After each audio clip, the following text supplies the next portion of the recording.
粵劇群英會名家齊相聚，各位海內外嘅觀眾朋友，大家好啊！新一期嘅粵劇群英會，我哋請嚟咗一位重量級嘅嘉賓啦，佢就喺香港過嚟呢一邊接受我哋採訪嘅，我哋好多謝啦！嚟自香港嘅一位相當有名嘅粵劇紅伶龍貫天先生，大家好。歡迎郁哥嚇。咁啊，今期節目咧，我哋希望通過咧同阿郁哥嘅傾談啦，了解一下咧阿郁哥嘅一啲從藝經歷啦，同埋啲趣事㗎。咁我哋成日都嗌郁哥啦，咁啊，因為咧阿郁哥嘅原名咧就係司徒郁啦嚇。係。龍貫天就係藝名。幾時開始有龍貫天呢個藝名嘅？出咗道應該係大約係2、3年到啦，因為當陣時咧就試過好多個名嘅。例如咧？有一個叫做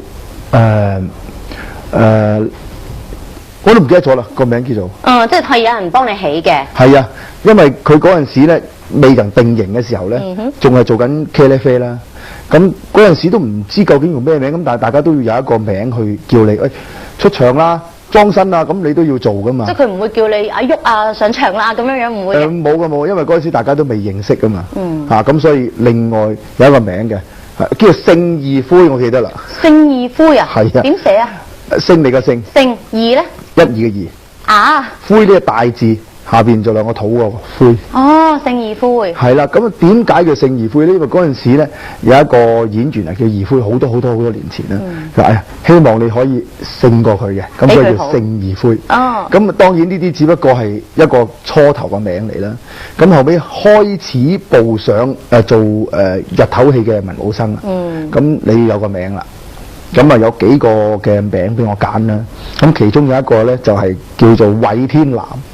韋天藍，即係藍色嘅天空，蔚藍色嘅天空。蔚藍色嘅天空。咁另外仲有一個叫龍貫天，咁啊俾我揀。咁呢一個同我改名嘅人好出名嘅。係班主啊定係？嗰個就係個名編，而家叫蘇翁。蘇翁。係啦。咁佢就將呢兩個名同我傾。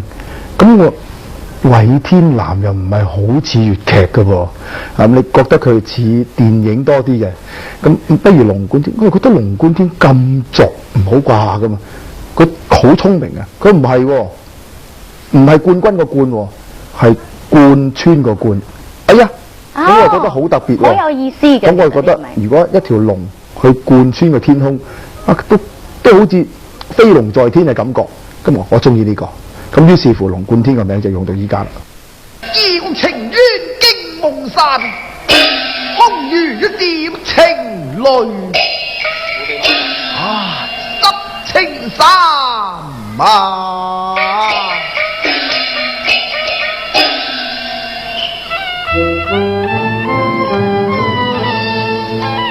一那葉。